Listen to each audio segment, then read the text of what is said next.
Hello guys, welcome back. आज हम price path भेजने वाले हैं हमने मेन अकाउंट में नूब अकाउंट से, और ये हमने गिफ्ट सेंड कर दिया है।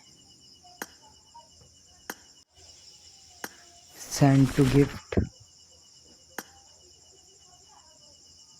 ये हमने गिफ्ट कर दिया। हम दूसरा अकाउंट भी खोल के देखते हैं क्या आया है कि नहीं। ये हमने दूसरा आईडी खोल लिया है, चेक करते हैं मेल सेक्शन में। और ये हमारे पास आ चुका है, और इसको करते collect.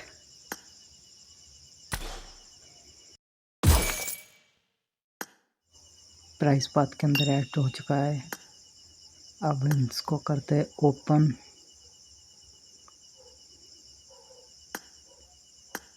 Let's go.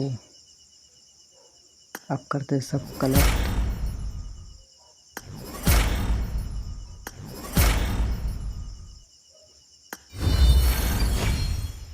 Oh yes,